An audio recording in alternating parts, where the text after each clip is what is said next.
live. And we're live. We're live. And we'll just go ahead and get started. And unless, so our final panelist hopefully will be here in a minute. But we'll go ahead and introduce everybody else. So the panel today is Innovation in Video Advertising, Enhancing Brand Experience, Maximizing Revenue and Syndication, Ad Insertion, and Live Streaming. So that's a mouthful, but the bottom line is where the money is today, which I always enjoy these panels because everybody cares about where the money is today. And we have a really great panel. I have talked to all the panelists in advance, so we'll be hearing a lot about some of the latest trends in advertising. We'll start out here with each of us just introducing ourselves. My name is Lauren Cole. I run Cole Media, which is a boutique consulting firm that just specializes in launching startup ventures in digital and traditional media. So some of the companies I've worked with are companies, and my colleagues and I are companies like Comcast and Netflix and Yahoo and a whole range of startups and bigger companies. I will turn it over to Corey on my left to introduce himself. Hi, everybody out there on the internet and those of you here. I'm Corey Clipston, Chief Business Officer at Fuse Media. We're actually based in Santa Monica, got some offices in New York and Chicago, opening London later this year.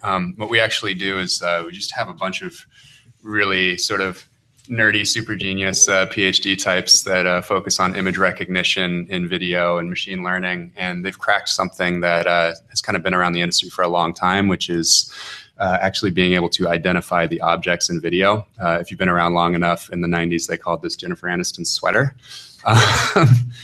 I actually worked on interactive television for Microsoft back in the late 90s and sort of waited it out about 15 years and now actually get to pitch the real deal, which is really, really, really, really fun. So I'll share a little bit more later, but let's move on. Hi, everyone. My name is Nakayo Yang. I head up business development and marketing for AdColony. AdColony is a high-definition mobile video ad network and monetization platform. We're based in LA, headquartered in LA with offices around the United States and worldwide. And the biggest piece of news is we were recently acquired a couple months ago by Opera, a Norwegian software company. And now we're part of a larger family. And I'm also really excited to be here. So this is probably my second or third time speaking on this panel. And what's really exciting is there's a couple folks on this panel that I've actually had the opportunity to cross paths with even during the regular course of business operations. So I think we'll have a lot of great discussions. Hey, good morning. It's really early. Yeah, I'm Isaac. I run operations for Medicus, Life Brands, and Publicis Health Group, focusing specifically both on the digital operation and overall operation of the agencies, more into governance, production, digital production, and execution in the health right now. But my background is many different brand, P&G brands, and so forth. So empty chair here. Yeah. But, please I don't know if I should move over. Everybody, good morning. I'm Frank Sinton, CEO and founder of Beachfront Media. Beachfront basically helps video publishers to create experiences cross-screen, across Android, iOS, and connected TV. We work with everyone from CBS and Hulu to full screen, Maker Studios, Big Frame, all the multi-channel networks. And basically what we do is we enable them to distribute their content into apps, as well as monetize those apps. Terrific. So we're going to get started. I always like to, I've done several of these panels on advertising, and it seems like every time I talk to you guys, and some people like Nicole have been on the panel before, it changes so fast. So I'm curious, just to start with a question, and where are we in the state of the market? Is this still very early days? Are we, is the market in digital, particularly digital video, starting to mature at all? And what's the mood out there? I mean, is it complete chaos? Are people optimistic? Are people, sort of where just temperature setting? Where are we? Anybody jump in? We'll hear from first or second inning, probably. Just seeing like what's happening with mobile. In particular, it's still really early stages. Yeah. See, I believe that over the last 15 years, we're in constant, state of change. So old, new, old, chaos is a constant. That's the normal, right? So the question, are you considered normal chaos or chaos normal? you have to adjust to the fact that change is happening all the time. Always give when the print machine, the first print machine was, 1760, 16 something. It took them basically all the way to the 1900 to come up with a new medium. So it was like a 300 of quiet time, of non-chaos. But since then, since we started the whole digital and and integration, digital didn't replace anything. It just added more on the top. So change is here. I think that's a great question. You probably want to look at it from three perspectives, right? You want to look at it from the perspective of the content creator. You want to look at it the perspective of the people with the money to spend, the agencies, the brands, and you want to look at it from the perspective of the consumer. I think Apple just recently published their Q3 earnings report and talked about how sales of the iPhone continue to grow tremendously, while sales of the iPad achieved negative growth. What does that indicate? I mean, net, if you believe what Tim Cook is saying, he's saying that there still is a tremendous amount of hardware growth in the mobile space. So I don't think we've matured necessarily yet. I think we're constantly evolving and growing as innovation continues on the hardware space and consumers buy these devices. You'll see the audience growing for mobile. And then at the same time, it needs to be balanced with what the advertisers are looking to do. As advertisers see the shift of consumer behavior to mobile, dollars will shift away from other buckets into mobile video. And when you look at the proxy for where the most amount of spend is existing today in advertising, you look at TV. The TV bucket is the largest, and hopefully we'll see continued spend, continued growth on the digital side within the mobile video channel. And then finally, from the content creator side, Frank mentioned all these different MCNs that are creating more content, trying to get into mobile. You've got traditional publishers shifting from a print type of environment, like you mentioned, into mobile. So we're certainly in, I would say, the early stages of an upward trajectory. We've yet to see what the tip of the iceberg has to reveal. A few quick comments. One is Acura just launched a car a couple weeks ago without TV. So the Acura R8 actually just launched on Facebook. I thought that was kind of fascinating. And they got the same sort of reach and scale that they would have wanted to do, but with much, much better targeting, being able to sort of retarget people that showed some interest the first time the ad ran. And this is maybe, 6-7 months after Facebook actually launched video in stream. Thought that was fascinating and sort of a harbinger of things to come. Another comment kind of is, whereas maybe the music industry and record labels got really blindsided by digital because that just kind of went first, it doesn't look like large media companies that are sort of dependent on TV advertising are getting blindsided. They still have big bank accounts and lots of smart people that are sort of out in front. And, I don't think you'll see them or the big platforms like Google and Facebook sort of get usurped by what are essentially point solutions in online video. I think you'll kind of just continue to see the consolidation. And as some of those companies are proven to be winners, they'll keep on getting snapped up somewhere in like the mid-9s to upper 9-figure type valuations, as we've seen a lot of the last couple of weeks. And then just sort of the last comment on online video and kind of where we are with advertiser demand, to his point, everybody's sold out all the time. So, I'm interviewing candidates in New York and trying to bring on people in the middle of Q4. And, I interviewed a woman on October 1st and she was 75% to quota for Q4. And it was like, okay, probably not going to be able to pull you out of your job, right? So I just think that's really fascinating. And that's why you're seeing all of these different video publishers actually setting up their own sort of multi-channel networks outside of YouTube, but essentially doing audience extension and saying, hey, we have such a good sales team, we don't want to sell out anymore. We can actually sell all of your inventory too. And so you see Condé Nast organizing around all of these different publications and saying we're going to do, sort of a Cosmo network, and Time Inc. is doing the same thing, and AOL is doing the same thing, Yahoo's doing the same thing, and they're doing these audience extension plays with little sort of custom multi-channel networks. I'm curious, when you say everything's sold out, is the market, should the market be bigger if there were more there's more ad inventory, or is it, as much money as wants to go into digital is finding a place right now? That's pretty much it. Yeah, as much money as wants to go into digital video, they can buy it. Yeah, I mean, I think there's more demand than supply. That's yeah, what- the yeah. interactive.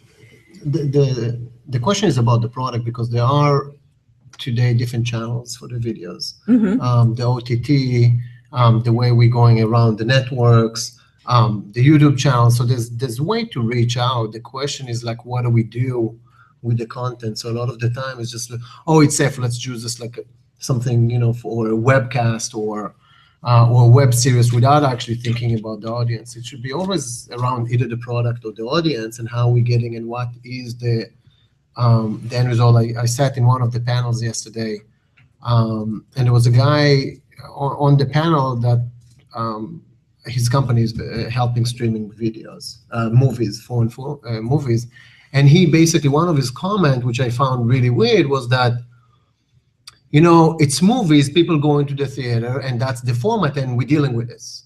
It's like, really, who said that? We changed the format of TV, we changed the format, why film, is the right format? Is that's not going to change? It is going to change. Just somebody is going to figure it out, how it's going to make an individual better experience in the theater. Otherwise, you have the 80, 90, 120, inch TV right now with the 3D. There's, popcorn is a little bit cheaper when you're making it at home than the $20 that you're paying at the theater. Why, if I'm getting the same experience at home, why there is no reason anymore to go to the theater unless something will come up, which somebody will figure it out. Great. I want to spend a little time talking, or what I want to do a lot on this panel is talk about some of the big hot topics right now and get your perspective on where we are and some of these buzzwords that we keep hearing about that those of us who don't work in advertising may not know. The first thing I wanted to talk about a little bit is programmatic. I know, I think when we were up here last time and even 12 months ago, it was more just starting where, people can automate their ad purchases. And we had a discussion then of where's it going? Is it good or bad? Wanted to get an update and see, so what is the state of programmatic right now? Is it is it happening? How much is being bought and sold automatically and programmatically? And also, is it good or bad for publishers? Frank, I know you work with that a lot. Do you want to kick off the discussion? And I'd love to hear from each of you. Sure. So you ask 5 brands what programmatic is, and you get 5 different answers for the most part right now. But obviously, it's a huge part of what's happening right now with online video in particular. Just in advertising in general is programmatic. So basically, it's been right now with programmatic, it's being split into 2 different areas. One is, maybe you could describe, in case there's people watching online or that are here that don't know, what does it mean that's different? Yeah. Sure. Programmatic is basically an automated way to buy and sell advertising, online advertising. So it's a way to basically connect the buyer and the seller without having to do paper IOs, trying to automate the process. So basically, it's right now it's being split between what we're calling the open RTB or open exchanges. So everything is buying and selling in an open, very transparent manner. And the second is what people are calling direct programmatic or private exchanges, where a publisher will have basically set up their inventory in a private exchange and be able to open that up to advertisers with their own parameters and rules around it. So you're seeing both of those basically taking off, and it's definitely something that's happening, and we are seeing more and more people like shifting their budgets, particularly if you're not Time Inc., right? If you're a publisher, it's not like the big a big brand basically. A lot of that budget is being shifted programmatic. Like the advertisers, obviously have limited time to deal with every single publisher out there, and so they're shifting. Like WPP we work with, for example, and their trading desk is Xaxis. So a lot of those budgets are basically being shifted over to Xaxis and saying, all right, if we could scale this campaign out to do this like programmatically, let's do that. Let's figure out like the best reach and the best audience to reach programmatically, and it makes a lot of sense for them to do that, because at the end of the day, the audience is there, like whether it's Joe Schmo's app or it's Time Inc.'s app. So basically, it's a way to reach those same audiences in a way that makes more sense to the advertiser. I had a quick question for the audience. How many of you here are marketers or advertisers? either directly to clients or on the agency side. Okay, so about 3 or 4. How many of you guys here are publishers looking to monetize your apps? Okay, so similar number. But just to build off what Frank was saying, I think from an AdColony video, mobile video space perspective, we are seeing a certain percentage of the demand that's incoming into AdColony be based off of programmatic transactions. I think, like Frank mentioned, one of the benefits for an advertiser to buy programmatically is for an advertiser to be able to buy at an audience level. When an advertiser does want to buy in an automated fashion programmatically, they're not necessarily looking for a premium environment per se. They're more focused on making sure that they hit the right type of consumer, the right type of audience. But there still is a space for traditional one-to-one selling outside of programmatic or just non-programmatic buying and selling, simply because advertisers are also concerned about the content in which their advertising runs. For instance, a luxury good manufacturer is very careful about which channel their TV ad runs in, is very careful about where their print ad runs in, and also would be very careful where their mobile video advertisement would run. So it's certainly a fair balance between the two. Today, programmatically represents a smaller percentage, I say, but growing percentage of buys that are occurring across the mobile video ecosystem. And just to add, the conflict, of the brands within specifically. That's so how do you, when you say conflict, I hear that once it gets automated, the pricing goes down. Is that true, or can the big sites maintain their pricing if they're trying to do it programmatically? So I assume it's a bidding war. I don't know what models, financial models they do. So, but right. Well, I mean, if you're an advertiser, you want to find the most efficient way to target your user from a cost. From a CPM perspective. So in one side, it's driving down CPMs, especially in an open exchange. But if you have a private exchange, like we work with a number of premium publishers who've got these private programmatic setups for demand, like an A&E Networks, a Lifetime, a History, or what have you. They're able to command higher dollars because they're also playing up the aspect that their content is premium. So the environment in which this ad runs is going to be superior than something purchased off of an open exchange. So we're seeing both sides. So if I'm a media buyer, do I have to then learn, if everybody's doing private exchanges and they're public, am I suddenly learning 10 different exchanges? I mean, does that make it a lot harder to buy ads, or is it getting it all consolidated or streamlined? It's just adding channels to your media buy. It's just like a different way of purchasing media. So you're adding channels, right? I think, and you touched on that, is the target audience that you're reaching out with specific ads is very specific. So back to the content side, because we now know much more and when and how the user is going to interact with that, then back on the agencies, right? Now create the right content. Right? Because what's the point of getting into that? I know specifically who, what, and where they are, and I'm not giving them a unique experience or a unique specific contact to where they are. And that's a lot of the time is the miss. It's like, okay, I created a banner or I created a piece of content and I'm going to distribute it equally across all the channels, right? Then we're actually missing the whole point, of the mobile and the ability. We have the data to know exactly where you are, right? What time you're watching this ad, in a way, what mood you are you before your morning coffee or after your morning coffee, if you went to Starbucks or not, right? So we have all this data, and we should speak to you a little bit differently at that point of time.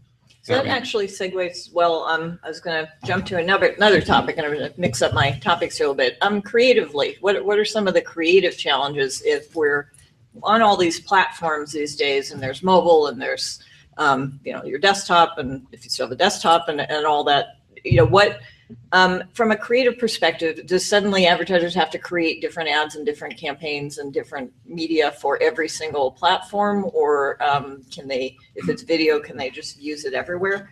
I know, Yaha, this is what you focus on all the time. Maybe you could kick it off and then the others can jump in. So I think that the biggest buzzword in the industry right now is responsive design, right?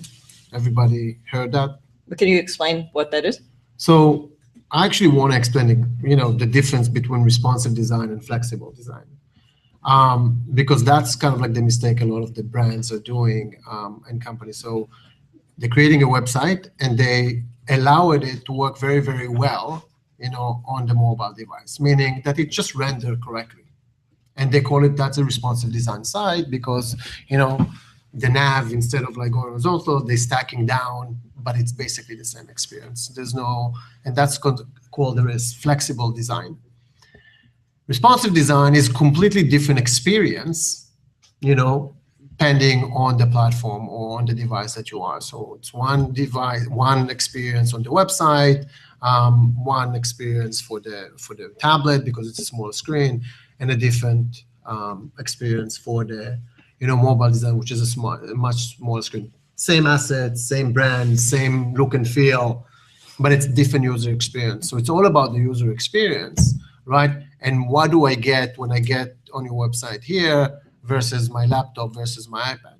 And it's important to know because, again, it's back to the point that I said about the timing and place and mindset of what I do. Airlines are doing it very, very well because you go onto the website, you can get everything. And then here I can actually check in, right? So it's becoming a utility base more than experience base. And we're still trying to figure out, the iPad because it's right in between and all that. So it's a little bit more complex. But flexible design doesn't give me different experience, right? I can see a website online and that's great, but it's not a responsive design. Responsive design, the production, right? The cost is much more expensive, right? I don't need to rebrand you, but I need to create a different user experience. And if you do it right, the cost of production is actually going up over the last few years as we adding more and more channels and screens. So what are some of the risks you're seeing? Or do the brands you work with have to suddenly spend a lot more money to? Well, it's again, it goes back to the principle of what Yahav was sharing. So Yahav was just talking about responsive versus flexible design from a mobile website standpoint. How do we tie it back to the mobile video topic that we're in particular focusing on? Is really, you take the same principle, right? You look at this notion of responsive design that you were just speaking about means that you're curating and customizing the content depending on the environment in which your ad is or your mobile website will be seen. So in the case of mobile video, you absolutely do need to customize the creative. I mean, we've seen first and foremost across our network, multiple types of creative running, multiple lengths, multiple creative executions of creative. And one of our biggest points to the client or to the marketer is that when you run a 30-second TV commercial, taking that commercial and just porting it over to a mobile device is not your mobile strategy. What you have to do at the very onset, at the very early stages up in the beginning of the value chain, you need to define your creative brief, have it, yes, the majority of your budget focused on TV for a 30-second spot, but within the creative brief, there needs to be a specific section outlining how you intend to take all this high-quality video production that you're making for TV and customize it for a mobile experience. And within mobile video, it's not just a one-size-fits-all 15-second spot. You also have to think about the type of placement that your creative is running in. Is it running in a pre-roll spot or a mid-roll spot during video content? Is it running as an interstitial video between non-video content inside of a photo gallery, like a TMZ where every 5 pictures that someone looks at in a photo gallery, you show a video? And then the third placement really is related to this new notion of native video, and I know we're going to get into it later, is how do you create a video spot that piques the user's attention, engages them, and causes them to interact with your ad as an advertiser as they swipe through their content feed, similar to what Facebook has done today with their in-feed native video ads? Is it a 6-second ad a la Vine? Is it a 10-second ad? How do you develop that creative? And that really needs to be the mindset of the advertiser, the marketer, the creative agency as they begin to develop creative for mobile video. And Corey, Frank, what are you guys seeing in terms of how hard do we suddenly have to create lots and lots of different spots? Or on yours, I know you're doing overlays. So suddenly, does this add a lot of work for the creative side? So I think one thing that's really, really important to keep in mind is that the person actually doing the planning and buying here is probably like 26 years old.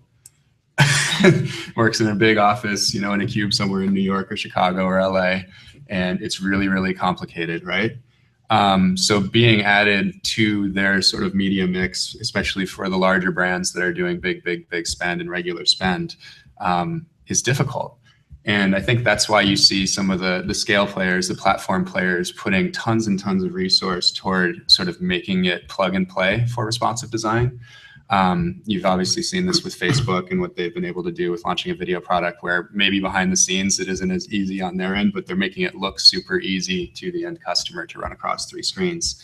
You have Google doing the same thing. On October 1st, they launched one build through the AdWords interface for a unit that shows up on all 3 screens, and all you had to do is plug in your assets for that.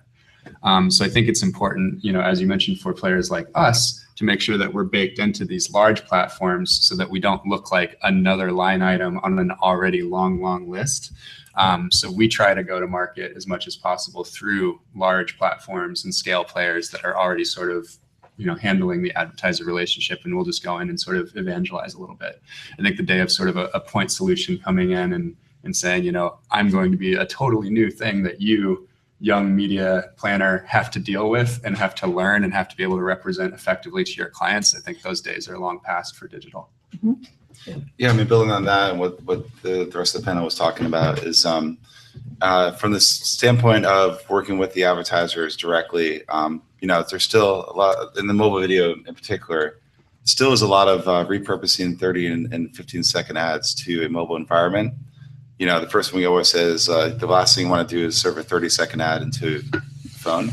But also, the onus is on us to basically enable them to say, all right, what's your campaign looking for? What is the impact you're looking for? Are you looking for, what kind of ROI are you looking for? And then helping them basically say, all right, well, particularly with native, video ads, so there's a lot of engagement that can happen above and beyond the brand impact. So if I'm Pizza Hut and I show ad here in Los Angeles, can I have a call to action afterwards saying, call pizza and order a pizza? So those type of things and experiences are, there's capabilities in the mobile environment that, you won't find elsewhere, that really it's an education process. And we're starting to see like brands really sort of embrace that, because at the end of the day, they're looking to their clients, and they need to show an ROI to their clients. And the more we can do to help them get there, and it's not necessarily putting work on them. It's, basically like helping them reach their ROI objectives. So we've talked, a lot of people, I think, in the audience do production or digital Hollywood generally. Does that mean that if anybody's producing for an advertiser, they're going to get a bigger budget because they've suddenly got to produce different types of spots, even if it's all in the same shoot? Do they, are advertisers spending more to do all this? It's Fix it in post. It's possible, right? It's possible. Editing, we work with over 90% of the Ad Age Top 100 advertisers. And, we believe, like Frank mentioned, it's all about education.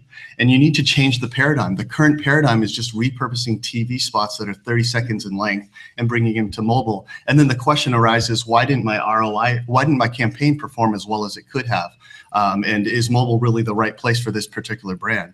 And my response is wholeheartedly, absolutely. Mobile is the right place. There's no better place to reach an audience. There's no better way to reach an audience in a more targeted way. There's no better way to use sight, sound, and motion video to reach your consumer, yet provide a call to action that is trackable and measurable.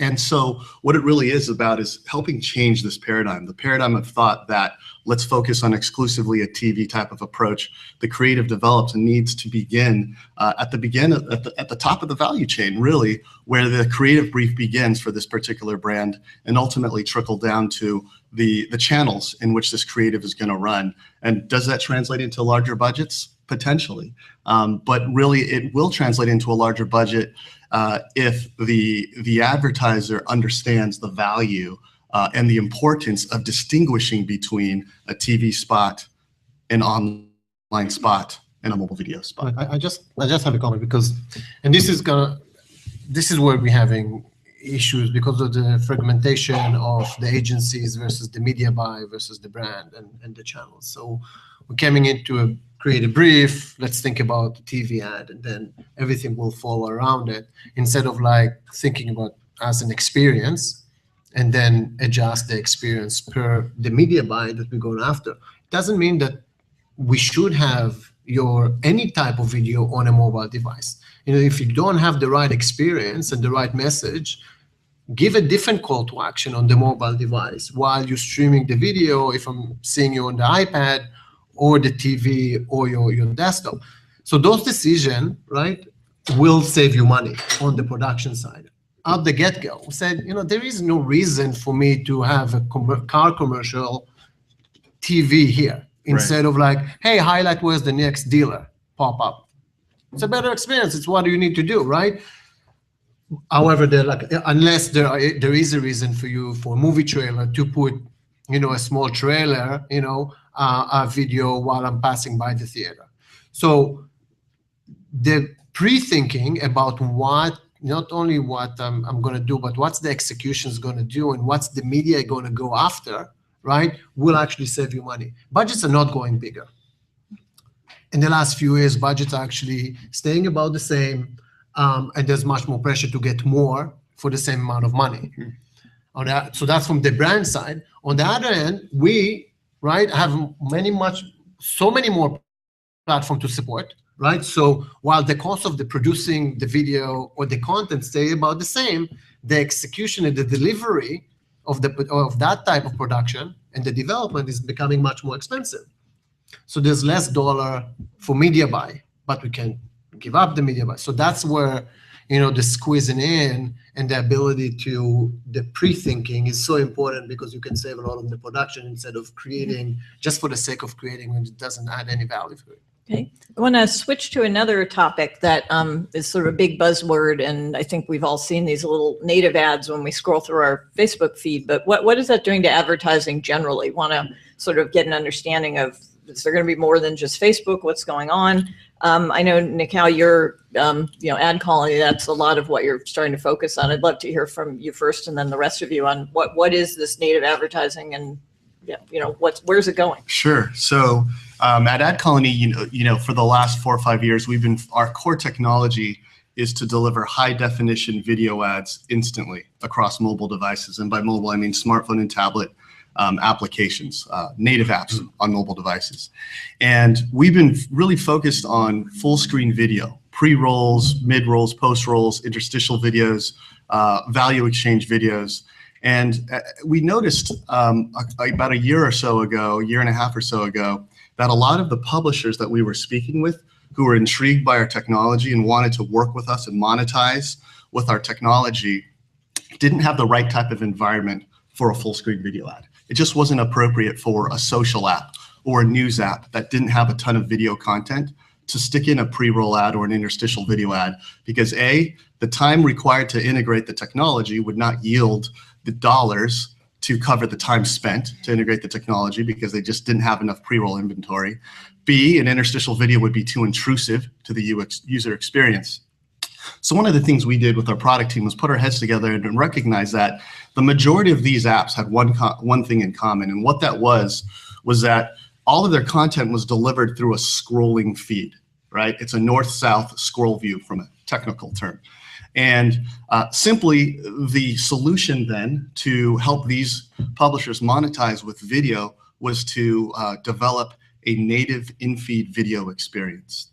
And so what we've done then, similar to what Facebook has done to their app, where they've inserted native video ads within their feed, we've done for the rest of the mobile ecosystem. So really, today, it's just us that has this technology, and we're enabling publishers who don't have a ton of video content, who want to monetize with video ads, because video ads yield the highest amount of net CPMs to you, to really democratize this ability to monetize their environment, their content with native in-feed video ads. How about the rest of you? How are you focusing a lot on native or? So Does it apply, Corey? We're on yours. well, yeah, it definitely does. And I'm kind of just reminiscing about being here in the spring. And I was attending one of the panels out in the tent, and it was a panel on interactive that was staffed completely with like 30-year TV and cable guys. And one of them said something like, video is inherently a lean back medium. And, I think that's been proven to be sort of absolutely not true. And I think that's partially because even all of us that are a little bit older, we're used to sort of leaning in and touching, Angry Birds on our phone. It's very normal to be touching a moving image. And in fact, when you see a video box, whether it's on desktop or tablet or mobile, like it's abnormal to have something that's just dead and flat on the internet. Yes, it has sight, sound, and motion, but it also should let you sort of have this two-way interaction the same way that everything else on the internet does. So I think that sort of checking that box, and that's one of the things that we ride that wave with, fully interactive video with Fuse. And I think a lot of people are starting to realize that that's kind of the future. So how do you make it interactive, the video? So as opposed to just I see a little thing playing. So computer vision algorithms being able to actually find each image that an advertiser wants to highlight in every frame of the video in which it occurs, so that you can touch, you can tap, you can hover, you can click on those individual items, and then have whatever you want to surface at that point is sort of loaded into the metadata in a layer over the video. So that sort of lets you just drive from impulse directly to action. I want to buy this now. I want to schedule a test drive right now. All of those things straight from a video. So I'm clicking on the video, on the video, scrolling on through. the literal elements, the items, the people, the scenes, the products in the video. Which makes sense because all of the video today, we're moving into sponsorships, right? Right. So you have the sponsorship there. We have the Ritz Carlton, make sure that for the audience at home, they see the label, right? So they do that all the time, but then I can't click on the bottle and go get it. Why? Yeah. It doesn't make any sense. It's the same, music right now. It's also lean back, you listen to music, but if I didn't, who is it? How can I get the album? And now all those apps, you're just like putting in your iPhone and it's right away giving you the artist and sending you to a place that you can, without doing anything, you in a way press on the song and you're getting all the information, you can download it. It's becoming an interactive listening. Same with video, it makes a lot of sense, the interactivity. And as we're moving into touch screen, it's becoming even easier, right? You touch a screen on the shoes and you go directly get the information about the shoes or go to the store while it's pausing the video and go there. And it's there, the technology, it's not as clean as it should be, but we're getting there.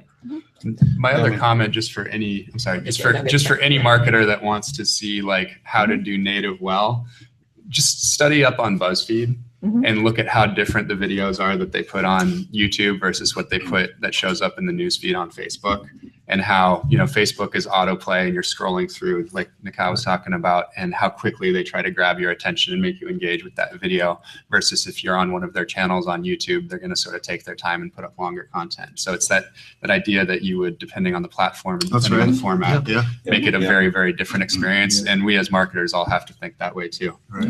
What are you seeing, Frank, with your so our job at Beachfront is basically we're trying to maximize monetization for video publishers. So, but also striking a balance between driving ROI for advertisers as well as driving revenue for publishers. And in native, it used to be called sponsored content, and now it's called native. So basically, it's a great way to basically not be too interruptive to the user experience, but still be able to put a brand message out there.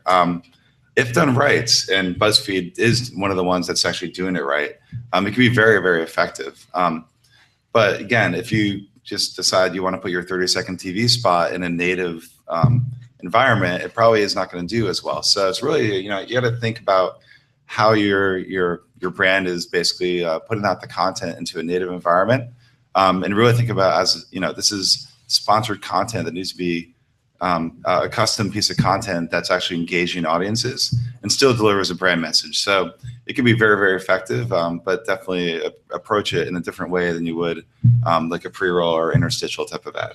Does anybody care about that old thing of the editorial was here and the advertising was here, and you had to make it really clear which was which, or has that all gone away? No, I think it's critical that there is some level of distinction, right? Like you don't want to mislead your user, because at the end of the day, the trust that a user has with a publisher or the content that the publisher puts out, that bond can't be broken. And as soon as that bond is broken, then you've lost that user. And that's the last thing that publishers want. So there definitely needs to be a clear distinction. However, there's ways to make the ads fit the form and function of the content so that it is aesthetically pleasing, so that it does seem very organic and part of the user experience, but at the same time needs to clearly be an ad. So going back to the example of BuzzFeed that Corey brought up, and Frank's notion that the creative must, again, something we also talked about, where the creative needs to be specific to the type of placement that the video is running in.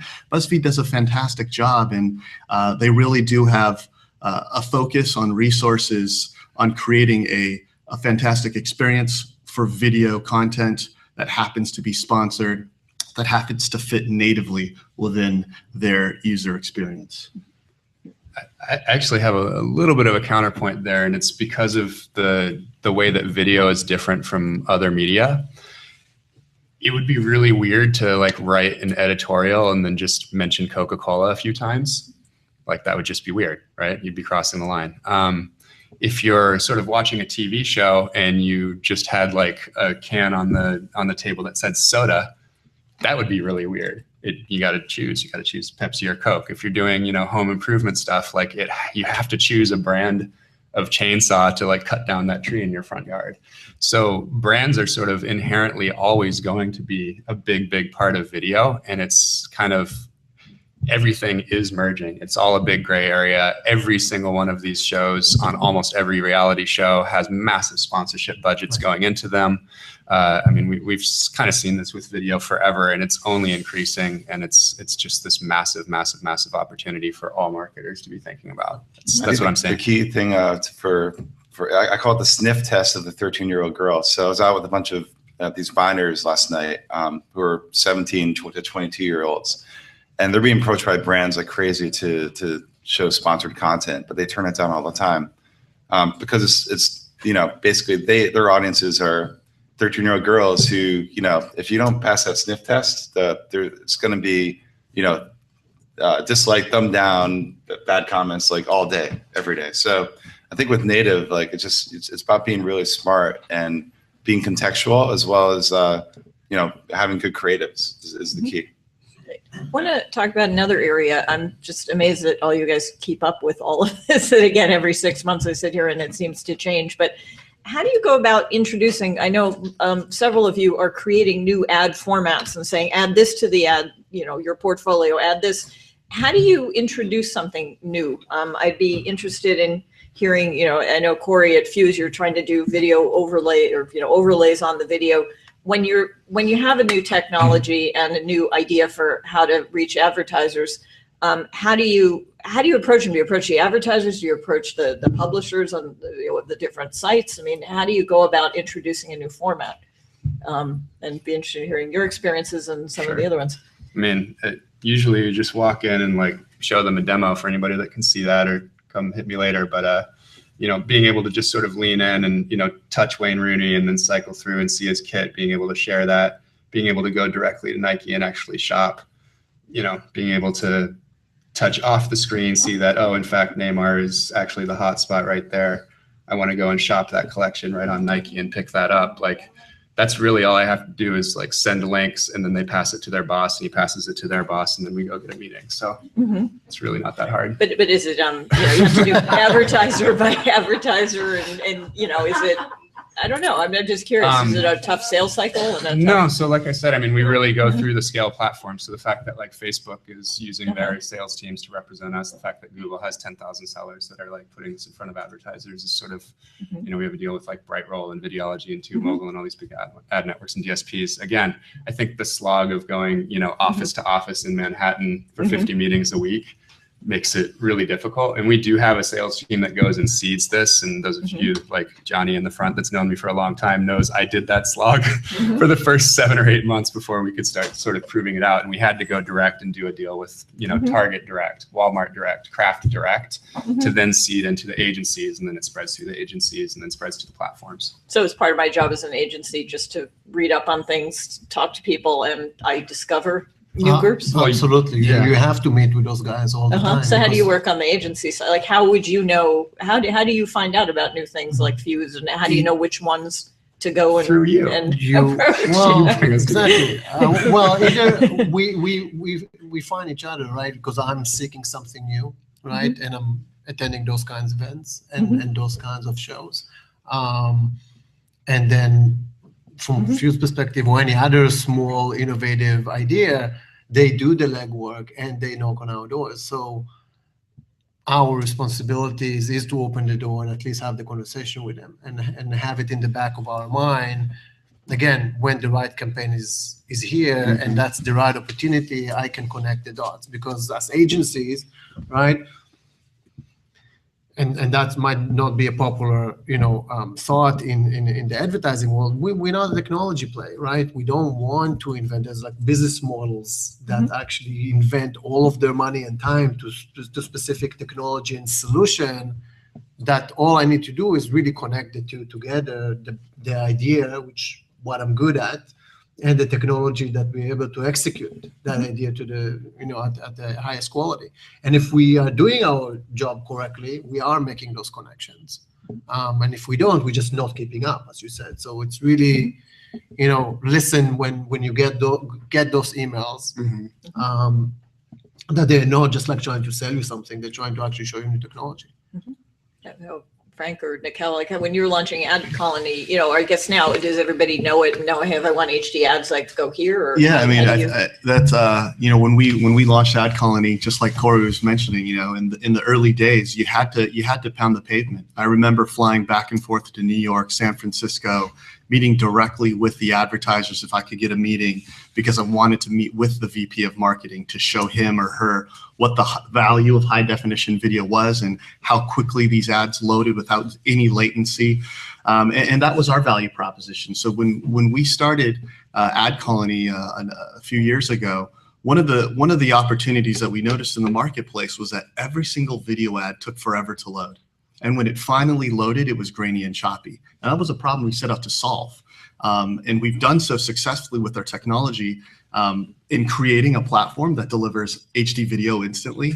But at the same time, how do you disseminate? How do you evangelize that particular technology? It's meeting with the agencies. It's meeting with their clients. It's meeting with publishers to really get the notion that you need a higher quality video experience, whether you're an advertiser, publisher, or a user even, because the better the ad experience for the user, the more responsive they are to an ad from an advertiser, the longer their session times within a publisher's content. So it's win-win for everybody. But definitely you had to hit to pound the pavement, speak in one-to-many platforms and make sure that your voice is heard and you can cut through the noise and the clutter. And just one more comment about that, because a lot of the agencies has a lot of egos. And they're treating those vendors, I'm allowed to say it, I'm part of that ecosystem. And they're treating the technology as a vendor. And that's usually where it fails. Right. Instead of like actually partnering with them and putting them in front of the client and really have the live experience or live demonstration. Some of it is fear, some of it is insecurity, some of it is because they don't really understand the technology and what they're selling.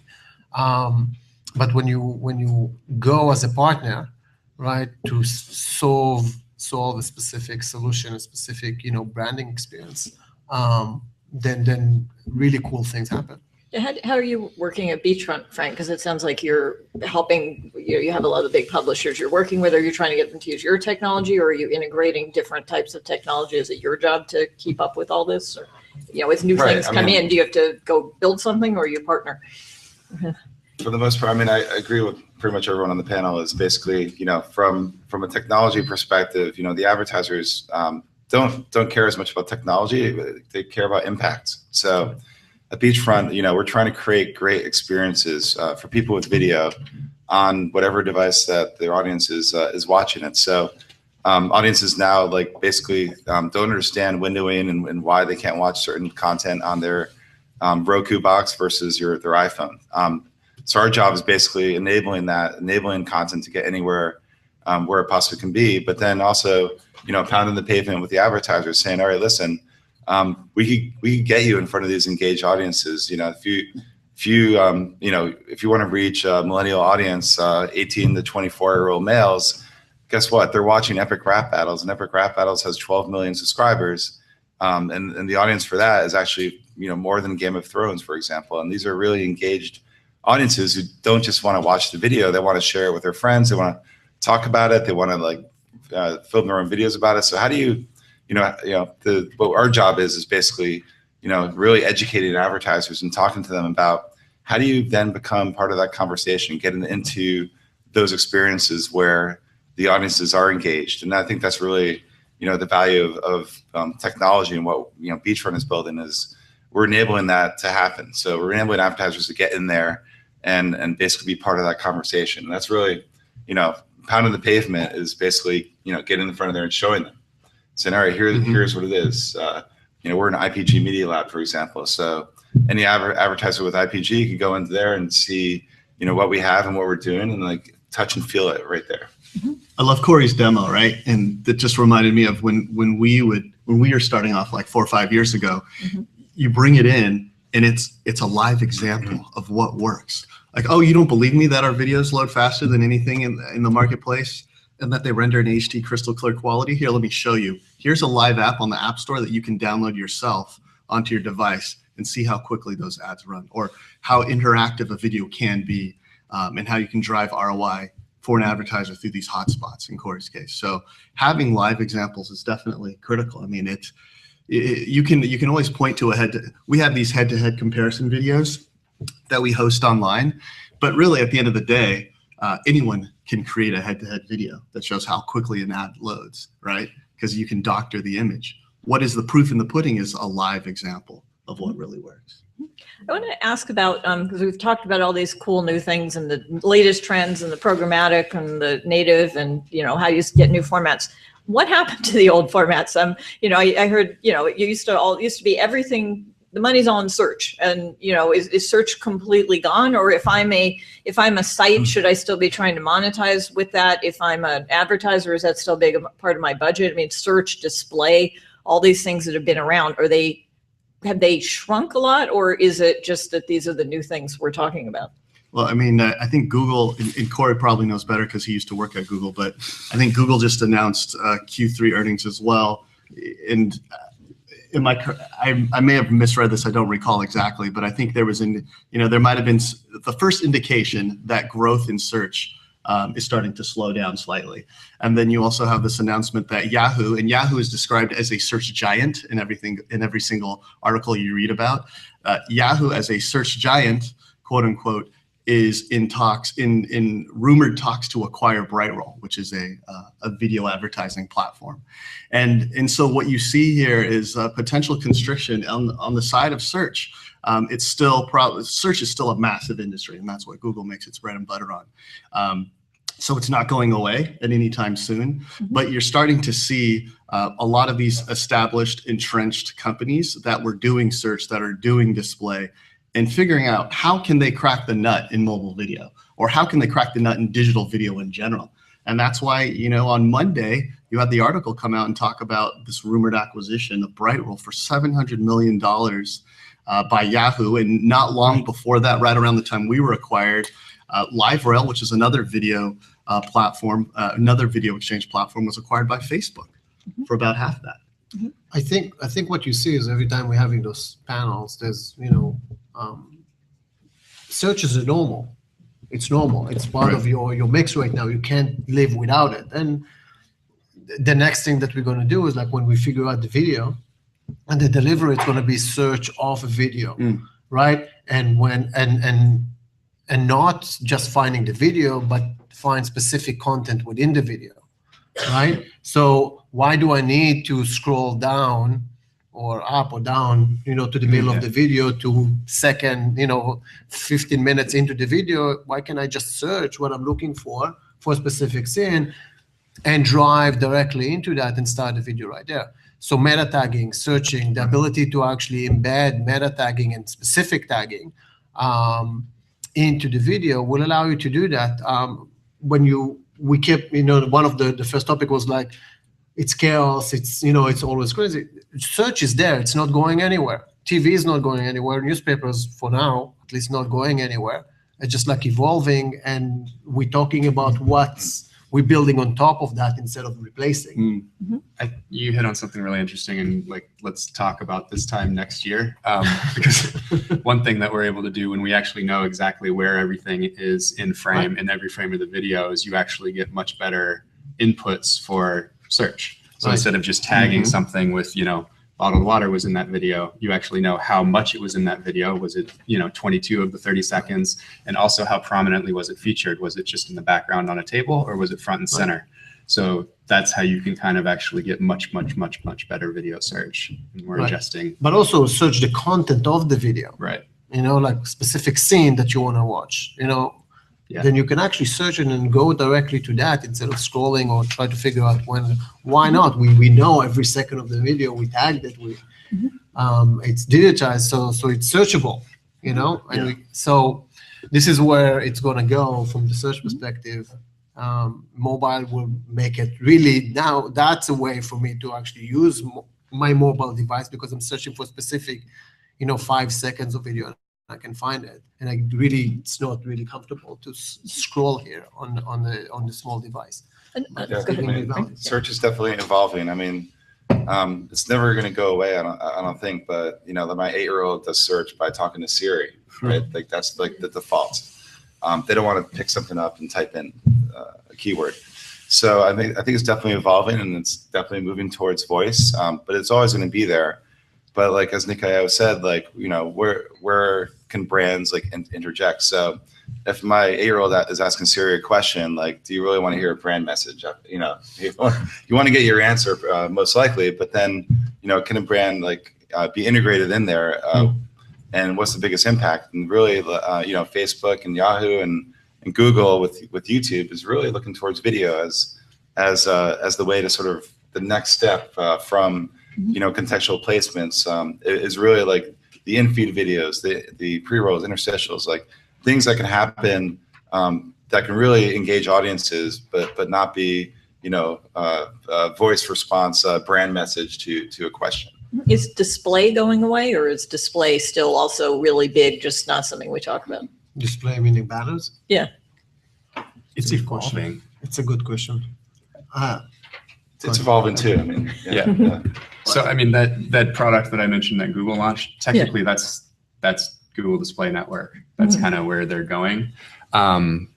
They have so many websites signed up, millions and millions and millions, and display inventory is pretty much free. You can put a banner just about anywhere. So what they decided to do was to stop charging for the display impression and only charge when somebody actually mouses over a banner and engages a full page experience. So I think you'll start to see it more as okay, this person is definitely going to be engaged. Now I'm going to charge you. So that gets back to more we talked a lot about whether it was CPA, cost per action several years ago, as opposed to just an impression. Does that mean it's going back away from CPM based to, somebody has to do something to pay? What I'm kind of seeing is it's actually in between. So they definitely watched and engaged with it. Whether they took an action is really on the quality of the ad, and it may just be like a movie trailer trying to build buzz, or it may be I want you to buy this BCBG outfit right now, but that's still on the advertiser. They're going to pay the same either way. That's so if I'm an advertiser, I have to pay if somebody sees it, regardless of whether they interact. Regardless of whether they do it, because the platform that gave you that opportunity has no control over how good your advertising is. Well, I mean, just kind of continuing the discussion about display dying. I mean, so if you look at it from the perspective of the publisher, we in my primary role day to day is speaking with publishers. I talk to publishers every day, and so does my team. And what we're hearing from publishers is that they're frustrated with display. They don't like display. Display clutters their content. Display is not yielding the CPMs that they're supposed to yield, or that they feel their content is worthy of yielding. And when you talk about this the idea of Google now not charging you unless the user actually mouses over the or clicks or performs some sort of action. I mean, part of that is because display banner ads they tend to be low quality. There's an overabundance of display banner ads. So how do you create value for advertisers? You have to be smart, like what Google's doing, and by charging only on an engagement or on an action. But generally speaking, display still is important, right? Display is critical in rounding out the entire experience for the advertiser.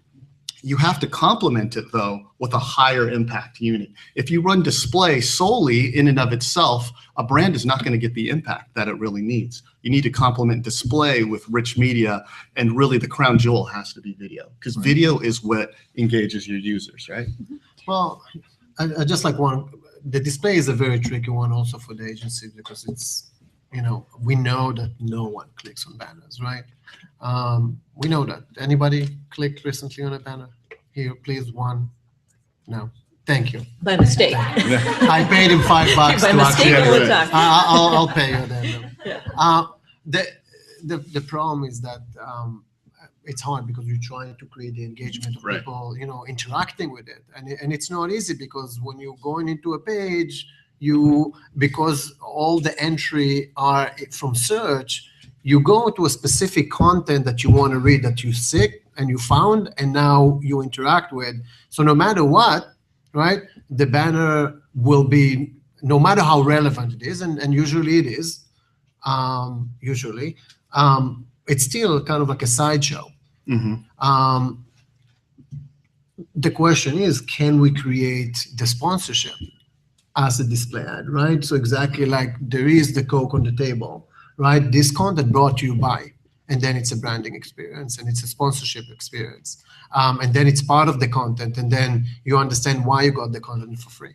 So those are kind of like what we're looking at, different ways to reutilize the display ads to actually get value back to the brands, if that makes sense. Yeah, well, as part of a larger company now, as part of Opera, that's exactly what our sales strategy is, which is how do you let video be the hero in a buy, but not commoditize or compartmentalize or put away display or rich media, because you need that full 360 holistic approach. And it's a balance that advertisers are seeking, as well as the ad networks and monetization platforms. How do we really help deliver a brand's message, deliver a brand's value proposition in the most effective way by using all the tools available to them? Great. So I want to get one wrap-up question, and then we'll open up questions to the audience, so everybody in the audience can be thinking about some questions. So my wrap-up question is, what's next? From each of your guys' perspective, what's the thing I'm going to be adding to my list of questions in 6 months or 12 months that's the next thing that we haven't talked about yet, or that's keeping you up at night? Pinterest. Kind of really interested to see how they roll out ad product. And I think it's kind of, you think of like advertiser goals, one would be like to generate awareness, and that's actually still what display is kind of useful for. Influencing intent, so that's search. I think that Pinterest is going to be a massive, massive player in that, because what you're doing when you create a pen board, not that I have one, but my wife and her friends do, you're basically saying, I'm about to go do this. I'm about to go buy this. I'm about to have a wedding, or I clearly, just had a baby, all those kinds of things. And so I think it's going to be a really, really powerful intent platform. And then I think, a lot of where we have a lot of mobile expertise up here. And I think that's really all about transaction right now.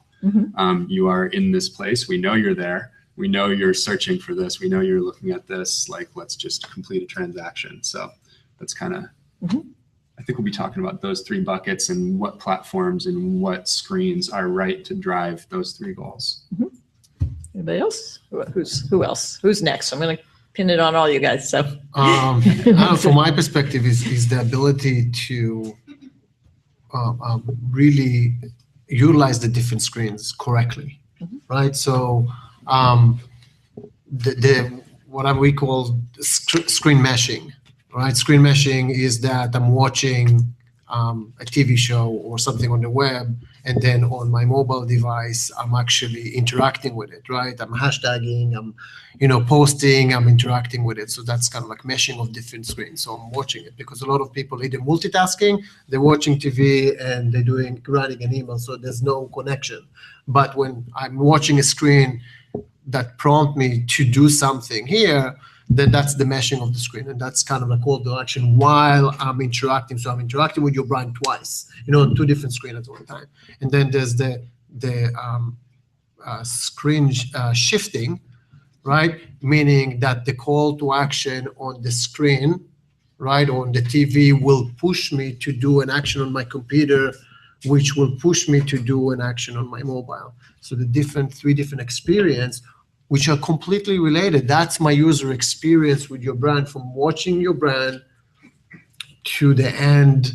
So again, I'll give the perfect example of an airline. I'm watching a commercial about American airline. I'm going to the websites. I'm buying a ticket, and then I'm checking in, at the to board the flight.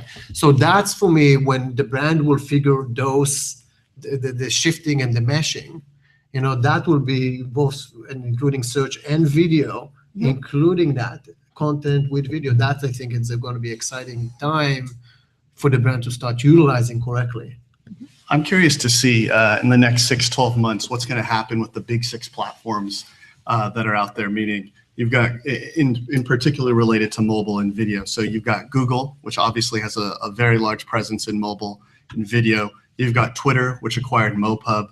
You've got Opera, which acquired us, AdColony. You've got Yahoo, which is rumored to acquire Brightroll. And then you're left with 2 more platform players that haven't necessarily made a lot of waves yet in the mobile video space, and that's Amazon and Microsoft. So I think in the next 6 to 12 months, I'm very curious and excited to see what big news are those 2 particular platform players going to do with regards to mobile video. And this time next year, we may be talking about what they're doing. Mm-hmm. Platform will be a discussion. The platform itself. Great.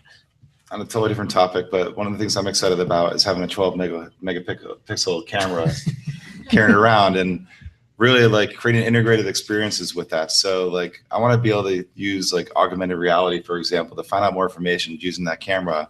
If I see something like give me more information about that. So I think this whole idea of like really integrated experiences where you see something, you could like put your camera to it and find out more information. I think that's really an exciting area to look out for. So no more of those little, and I know the word barcode is wrong, but now I'm going to forget because I haven't used one so long. Google had it for a while. Yeah. It wasn't that. Yeah. 16% accuracy doesn't move a lot of ad dollars. It's better than 10. It's true. And let's see what questions we have from our audience. Yes. Hi, I love the discussion this morning, but I'm wondering, it seems to me that you might be ignoring a few major elephants in the room, like Alibaba and WeChat, because we're developing a lot of campaigns across a variety of digital media formats. Who is we? and across, Sorry? I'm with Convergence. Okay. And across a variety of digital media formats and for a variety of languages, which digital is phenomenal at. So what's your take as to what sort of impact they're going to have on the advertising world stage in the next 3 years? Okay, so the question for those of you who couldn't hear was, what about platforms, internationally, like Alibaba and WeChat, and things that we haven't talked about since we've been focusing more U.S. or kind of neutral at the moment? Yeah, I think their impact is going to be massive. Right now, you're right. We haven't touched on that in this panel really to much of a degree, certainly because we were looking at things through a U.S. focused lens. But any one of us up here would be very short-sighted if we completely ignored it in our strategy. And for Opera, for AdColony, it's working with partners like the 2 that you mentioned, and there's even more. There was a recent report that came out that talked about, I think it was the 32 $1 billion startups, and it was interesting to see how many of them were not just in the United States, but we do come with this mindset. Oh, we're in the U.S., so we only think about U.S. We only think about Snapchat. We don't think about Alibaba. Alibaba was completely off the radar for a lot of people, unless you were in the industry, unless you were in the know, because it's not in the United States. So having a global centric view is very important for all of us. Yeah, and we're not ignoring it. I think that it's exactly the same translation of the different screens that we talked about. You can't just saying because it's international, I'm going to translate it, right? Because that's the wrong approach. It's the localization of the ad, right? It's a completely different approach than just translate to localize, right? Understanding your market, understanding the culture, and then retrofit or refit or do a new campaign completely. We do a lot of global. I have a lot of global accounts, many global accounts that we actually do localize the campaign. So we're trying to create the brand, right, at the core, and then completely different experience based on the specific market. And just like one more thing about the futures, like that we completely talking about elephants is the wearables, right? That's definitely will be a panel all by itself next time. I think we'll squeeze in one more question, then I know they're going to throw us out. How about the women in the front row? Yeah, hi. I'm curious about the advertising possibility of being able to put an icon on your cell phone, and it comes with it. It doesn't necessarily have to come with a cell phone, but it could be a form of advertising a product or a book put there by the author. Say, for example, what is the chance of that? Because I think that you're talking about a video, like there could be a link on the cell phone, the icon on the cell phone that would link into a video. Would that be possible? So I'm doing the reverse. I'm doing it like it's just another form of advertising. Somebody gets their phone, they have all the icons on it, and one of the icons will be just advertising that particular thing. You mentioned Coca-Cola, so you get a phone and it has the Coca-Cola on it. It could go to a video, which you have to pay extra to get to. So the perfect So the example- question is icons on the phone. Can that be an ad, or can you have ads that are icons that are ads? And if you're Good interested stuff. to learn more about that, then you would pay to link to touch onto it, and then it would But take you to the video. but it exists if you're looking at the Fire, the Amazon tablet. It's exactly what you're talking about. Amazon embedded its own branding within the tablet, so it's all about Amazon. While you know what I mean, that's exactly what you're talking about. Yeah, I mean, that's what Beachfront does. We basically, our first campaign was called Become an Icon. So you basically want to have that valuable real estate on people's phones, and definitely brands are looking to get there too. So, basically right now, anyone with our platform, for example, can do that, and get their content right there. Now you have to think about, you can't just be an icon. You have to actually, have some, useful functionality behind it. But, that's something that brands are definitely looking at doing that. They want to figure out how to get there, how to get that real estate, and then how to, engage audiences further, once they actually open that app. Because I'm interested in doing that. Mm-hmm. And then when you brought it up, and I was thinking, well, there's linkage in what I'm thinking of doing. I wrote a book, so I'm advertising it, and I'm thinking of different forms and different ways to advertise it in the unpredictable ways. Okay, good. Thank you. Yeah. And I think we have, Corey had a comment, and then we'll One throw quick us out. factoid for the first question from the audience. Yoku now has 5 times more daily video views than YouTube in China. Yeah. So I think we'll be talking a lot about China next year. Terrific. Well, thank you very much for attending. Let's give a big hand for our panelists. Thank you.